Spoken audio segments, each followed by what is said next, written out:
flames were coming out of this house here on Winston Road, which is why firefighters are hosing water down directly above it. The problem is, if the coronavirus keeps students from coming back, then it'll remain this empty for the foreseeable future. Some people who've been fighting to keep the pipeline from coming into their backyards slept here overnight to make sure they got a spot in the courtroom. Governor Ralph Northam signed legislation today that officially gives localities the power to remove or alter Confederate monuments. The CDC started to recommend people wear homemade masks like this out in public, but the Thomas Jefferson Health District says you don't need to wear those masks when you're out walking or running or doing other activities outside. What you do need to do is remain social distance from others. Black men and women have been taught for years that they need to keep their hair short or straightened in order to look professional. And they end up spending hours in salons like this one just to achieve that. There's about a dozen individual public seats right here in front of City Hall. But if you're not in this area, the next available cluster of public seats aren't for another almost 3 blocks just to find these 3 chairs. Kid to Kid, a children's clothing store in Albemarle County, discovered a man broke into their store today despite being closed for Thanksgiving. A garden can start right here in your own home, putting soil and a seed into a small pot, watering it until the soil is moist, and placing it somewhere where it'll get some sun. Just to show you how we're not that far removed from segregation, I had a middle schooler give me a tour of the history of the school, but then I spoke to the very people who went here and see themselves in these photos. Parks and Recreation wants you to come prepared with doggy bags as theirs run out to keep the park clean. Reporting in Albemarle County, Brianna Hamblin, CBS 19 News.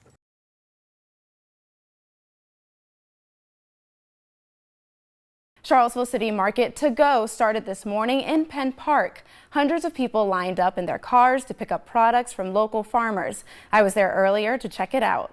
Charlottesville City Market has been a tradition for 47 years, and they weren't going to let the coronavirus stop them. We've seen a lot of smiles on people's faces today. We can even notice it through their face masks. Market manager Justin McKenzie says they knew they had to figure something out to continue to support local farms. So they came up with a way for people to shop online in advance and pick up produce without having to touch anything or leave their cars. The farmers put their products straight into the trunks. And it's actually a safer way to get their food. Instead of going to a grocery store where it goes through processes where it touches many hands and just sits on the shelves and can be touched by multiple people, here we only allow the farms to handle their products, and they drop their product directly in your vehicle. Many local farmers depend on the city market in order to make a profit.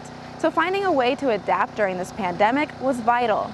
We thought that our markets were going to be closed, and so that was a little bit stressful because 95% of our income comes from markets, farmers markets. Holly Hammond, the owner of Whisper Hill Farm, says she was worried what kind of effect the virus would have on her business. We kind of decreased our plants because we didn't think we'd have market, and we were not sure about, our staff and just what kind of year it was going to be if we couldn't sell our product at a market. But this morning, she was able to give customers plants for them to start their own gardens. And the first drive-through market was a success. McKenzie says they had 397 orders for over $22,000 in sales. It's just good to keep money in your community, supporting people that live right down the road. We'll link you to where you can buy products and schedule your pickup on CBS19news.com.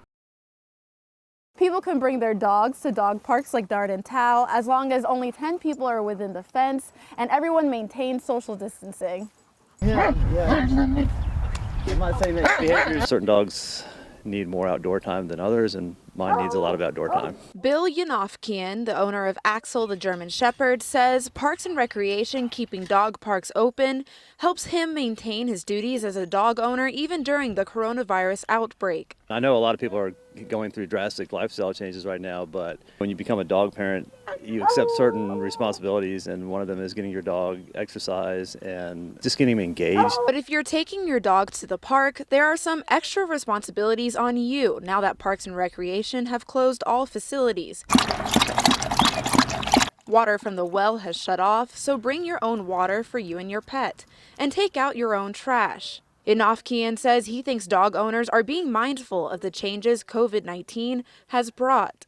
With the fall off that we've seen as far as people actually coming out and being here, I don't think there's a real danger of there ever being more than 10 people in here anymore. And I think everybody's fairly conscious of trying to keep that 6-foot distance. Luckily, there's plenty of room within the fence to easily social distance. Kevin Chandler says he's grateful he has his hound Murtaugh through all of this. It's great to have a dog as a reason to get out, and it's nice to have somebody to kind of help take the anxiety out of the day. I think we're all a little anxious right now. Chandler says he and Murtaugh will enjoy the dog park as long as possible. It's great for now. If it gets to the point where they think it's best to close them, that's fine too. Parks and Recreation wants you to come prepared with doggy bags as theirs run out to keep the park clean. Reporting in Albemarle County, Brianna Hamblin, CBS 19 News. Black men and women have been taught for years that they need to keep their hair short or straightened in order to look professional. And they end up spending hours in salons like this one just to achieve that.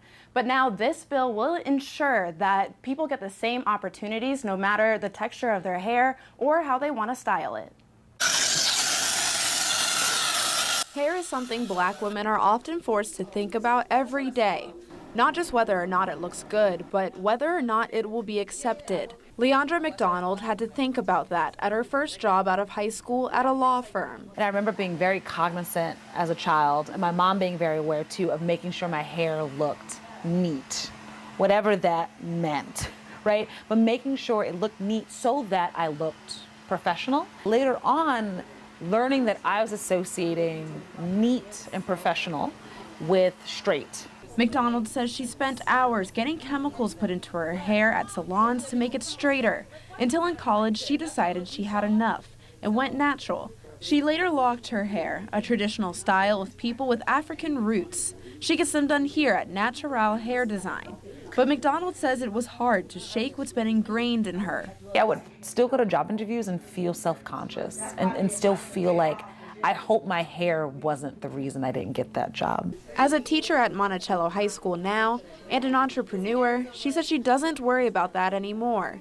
But the idea that straight or short hair is the only acceptable form of hair still is an issue across the nation. Stories have become national news of children needing to change their hair in order to graduate, participate in sports, or go to school at all because their styles violated the dress code. That is why the Charlottesville chapter of the National Coalition of 100 Black Women is pushing for the bill that will outlaw racial discrimination against hair. We are trying to measure up to a standard that is not our own. It's being forced upon us to assimilate to, or you become less than, or marginalized, and even criminalized at some point. Yomika Alexander, the chair of public policy with the coalition, says they have been working with Delegate Dolores McQuinn of the 70th District, who proposed the bill to the General Assembly. The bill adds language to the Virginia Human Rights Act to stop hair discrimination. If we can start to change the language, we can change the conversation, we can change the lens by which people are viewing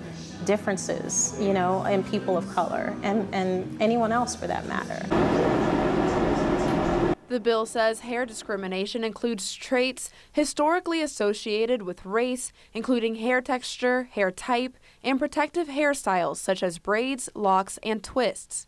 McDonald says mindsets may not be changed by laws, but the bill is a start. Knowing that there is nothing wrong with me, that it is the system that has to be changed. So even if it continues, I can at least walk knowing I am not the problem. It is the system that's the problem, and I unfortunately exist within that system, but I'm not the one who has to change for it to get better.